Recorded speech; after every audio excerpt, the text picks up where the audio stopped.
Every sport begins as a simple idea. Run faster, jump higher, throw further. And then, quietly, a strange thing happens. The athletes get good, then better, then so good, the sport itself starts to break.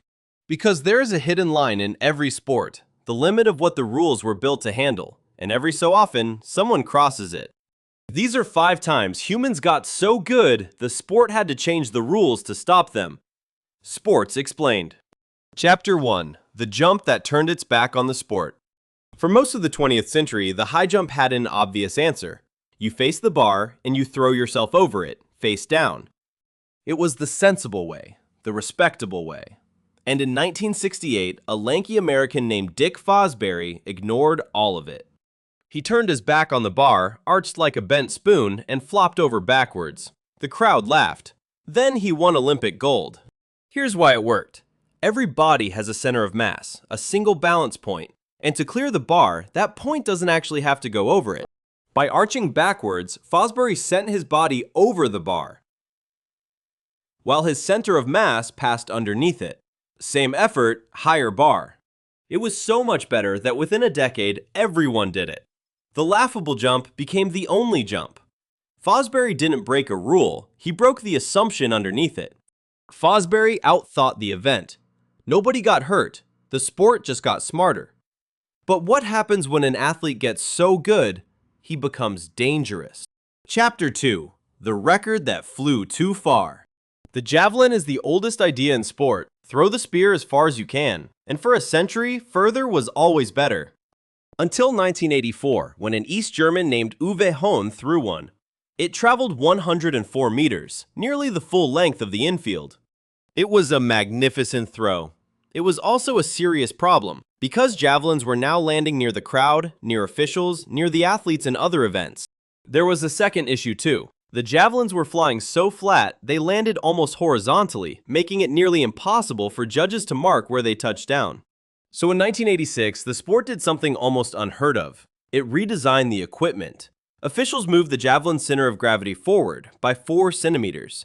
That tiny shift makes the nose dip earlier. Throws dropped by around 10%, and they landed point first, where a judge could actually measure them. Every record was wiped. The sport restarted from 0. And Hahn's monster throw? It still stands. A world record in a category that no longer exists. The javelin bent the equipment back to safety. But some limits aren't about the gear at all. Sometimes the thing that gets too good is the human body itself. Chapter 3. Disqualified for being too fast. The 100-meter sprint is the purest race there is. React to the gun and run. But there's a rule most people have never heard of. The starting blocks don't just hold your feet. They contain sensors measuring the exact instant you push off, down to the thousandth of a second. And if you react in less than 1/10 of a second after the gun, you are disqualified. Not for moving early, the gun already fired. You reacted too fast. Because science says no human brain can hear a sound and fire the right muscles that quickly. So if you did, the rule assumes you didn't react at all. You guessed. And since 2010, there are no second chances. One false start and you are gone. It has ended finals. It has ejected the fastest men who ever lived. So sprinters train for something strange, not just to explode off the line, but to wait. To sit on the very edge of too early and not fall off. The best starters in the world are the best at doing nothing. The sprint polices the human body by the thousandth of a second. Our next sport polices it too, but with a rule so strict, it bans something you literally cannot see. Chapter 4. The race where flying is illegal.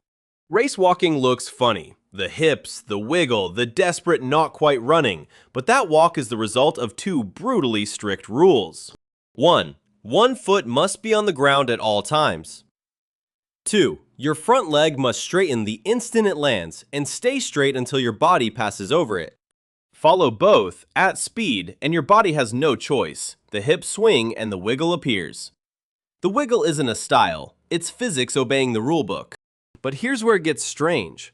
The rules are judged entirely by human eyes. No sensors, no slow motion replay, just judges, watching. Because when you film elite race walkers in slow motion, you see the truth. For a few milliseconds every stride, both feet leave the ground. Technically, they're running. But it's far too fast for the human eye to catch, and the rule is built around the eye. So if a judge can't see you fly, you didn't. They are flying, very, very carefully. Race walking drew its line at the edge of human sight. Our last story is different. Here, humans didn't get faster, their technology did, and it got so good, they banned it. Chapter 5. The year they banned the swimsuit. In 2008, a new kind of swimsuit arrived. Not fabric, a full-body suit of polyurethane, engineered to trap air, repel water, and hold the swimmer in a perfect streamlined shape. The effect was staggering. The suit made swimmers more buoyant, faster, and less tired. It was less like clothing and more like a boat you wear. In 2008 and 2009, records didn't just fall, they collapsed. Swimmers shattered marks that had stood for years, sometimes in every single final of a championship. In 2009 alone, 43 world records fell. It became impossible to know what was the swimmer and what was the suit. So swimming did the only thing it could. From 2010, it banned the suits outright. Back to textile, back to the body. And here's the ghost it left behind. Many of those 2009 records were so fast, they stood for over a decade. Untouchable marks, set by technology the sport decided to erase. 5 sports, 5 limits, a jump, a spear, a heartbeat, a footstep, and a suit. And underneath all of them, the same quiet pattern. Every sport is a kind of truce, an agreement about what a human is supposed to be able to do. And progress is the act of breaking that truce. Someone jumps backwards, someone throws too far, someone builds a better suit, and the sport is forced to redraw its own line. So the next time a record falls, watch closely. You might be seeing the exact moment a sport discovers it needs new rules. Sports Explained.